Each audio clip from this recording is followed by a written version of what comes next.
Assalamualaikum warahmatullahi wabarakatuh. Kelas 11 bertemu lagi dengan saya Fitriani Syakwa. Kali ini kita akan masih membahas tentang termokimia, dan kali ini kita membahas tentang kalorimetri. Jadi kalorimetri itu apa sih? Kalorimetri itu kayak percobaan atau metode untuk mengukur efek atau perubahan panas dari suatu reaksi. Nah, itu bisa meliputi perubahan fisik maupun perubahan kimia. Perubahan fisik itu contohnya proses peleburan, penguapan, dehidrasi. Nah, kalau perubahan kimia itu misalkan reaksi netralisasi asam basa, kemudian reaksi pelarutan, reaksi keadaan padat, dan transisi fase kristal. Nah, ada pun alat yang digunakan untuk menentukan efek perubahan panas tersebut, itu caranya dilakukan dengan pengukuran suhu. Nah, pengukuran suhu ini ada dalam alat kalorimeter.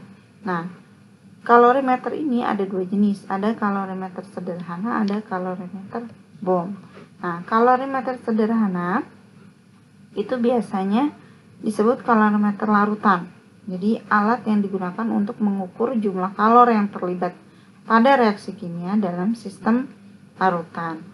Pada dasarnya, kalor yang dibebaskan atau diserap menyebabkan perubahan suhu pada kalorimeter.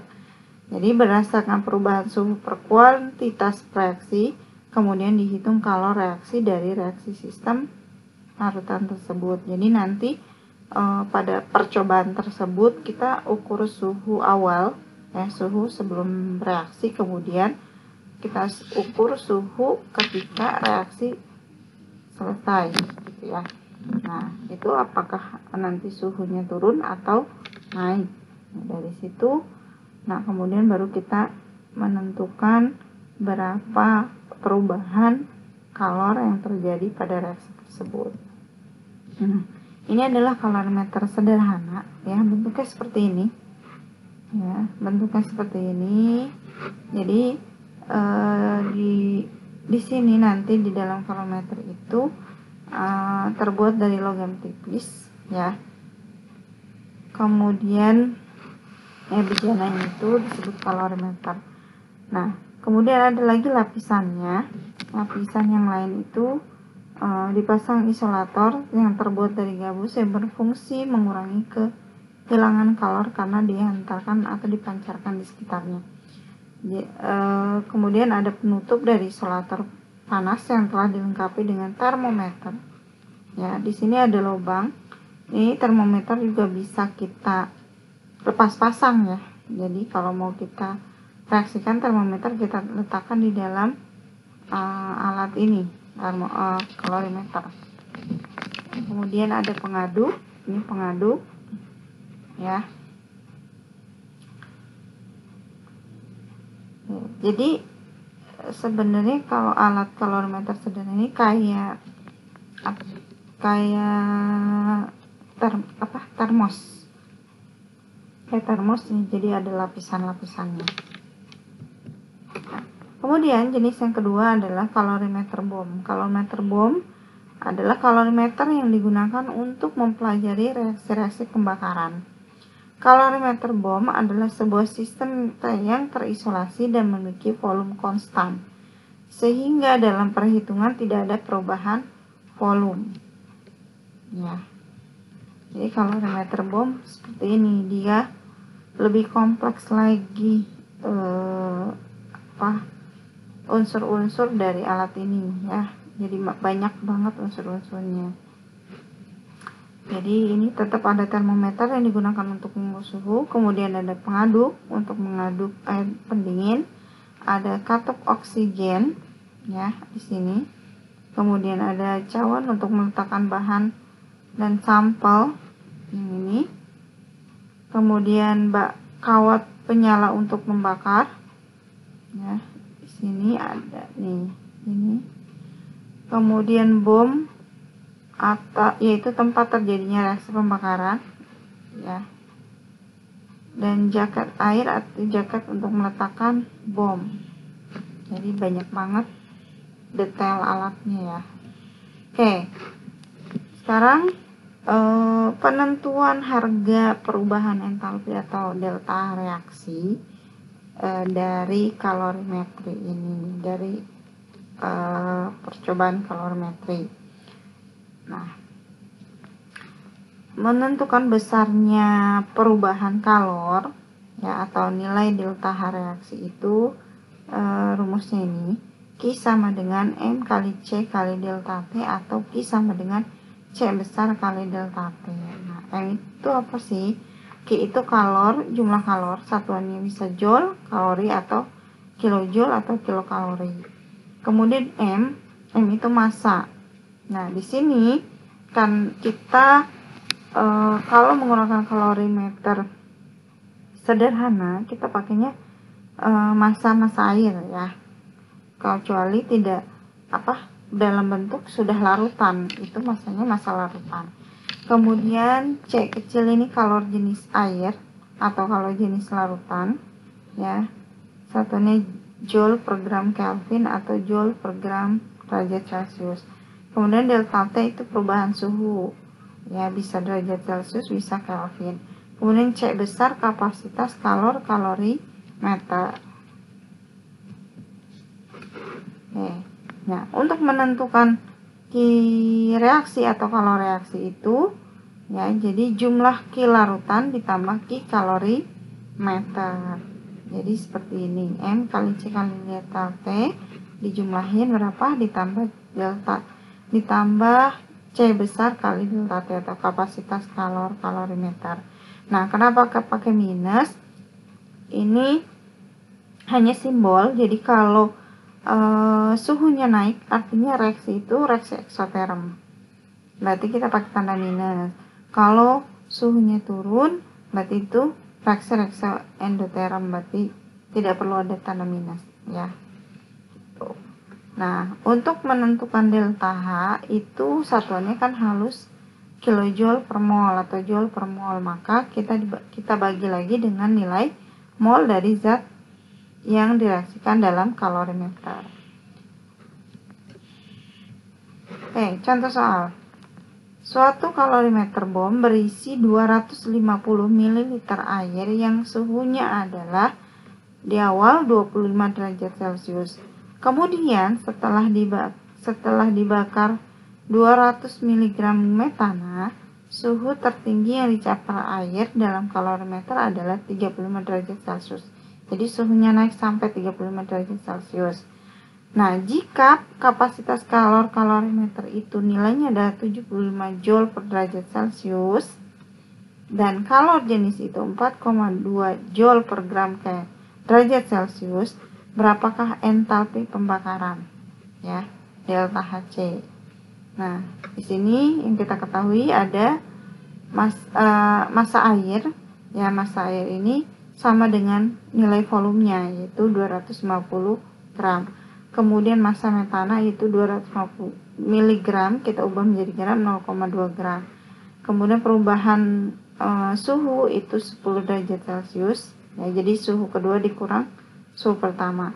Kemudian kalor jenis 4,2 joule per gram derajat Celcius, kapasitas kalor 75 joule per derajat Celcius, dan MR metana 16. Oke, yang kita cari adalah harga delta H ya. Oke, yang pertama kita tentukan dulu Q reaksi. Q reaksi tadi apa? Karena tadi ada C besar, ada C kecil, ya Q reaksinya ini lengkap. Jadi Q larutan ditambah Q kalorimeter. Kalau yang diketahui dalam soal tidak lengkap, ya cukup Q larutan saja atau Q kalorimeter saja. Nah, jadi yang Q larutan M kali C kali delta T, Q kalorimeter C besar kali delta T. Semua kita gabung. Nah, M-nya di sini massa air ya. Jadi 250 dikali C kecil 4,2 dikali delta T 10. Kemudian C besar 75, delta T-nya 10.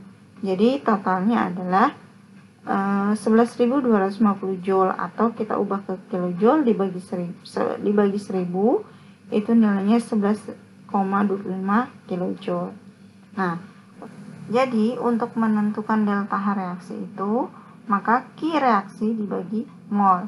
Ya, Q-nya tadi kita dapat 11,25 kilojoule.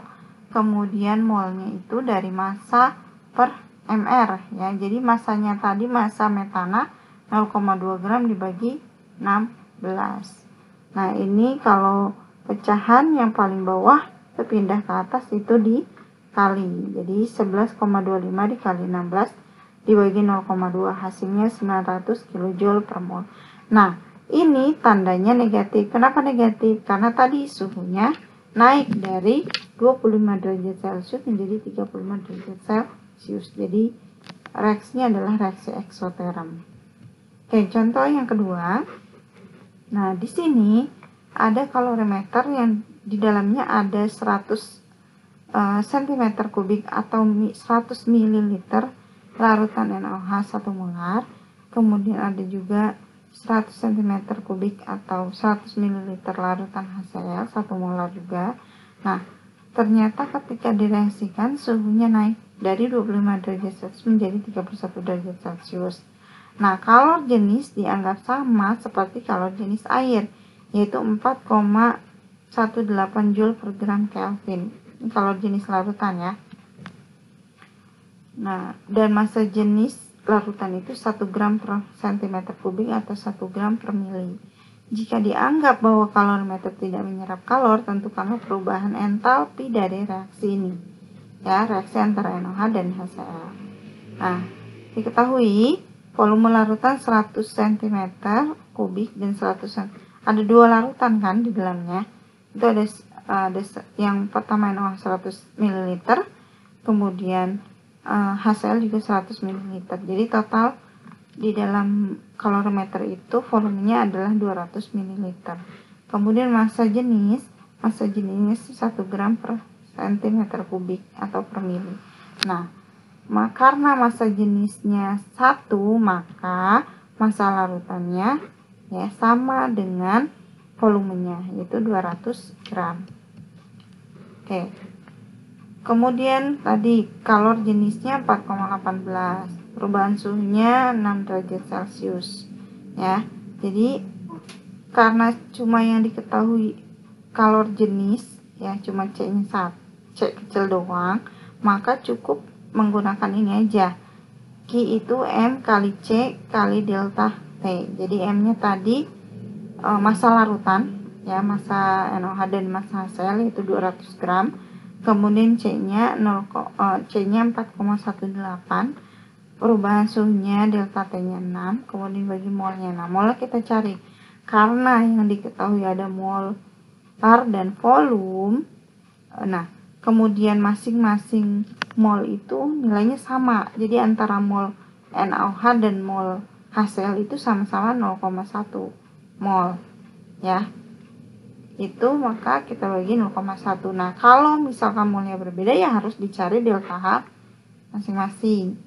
Jadi setelah dibagi dapat 50.160 Joule per mol, atau diubah ke kilojoule 50,16 kilojoule ya.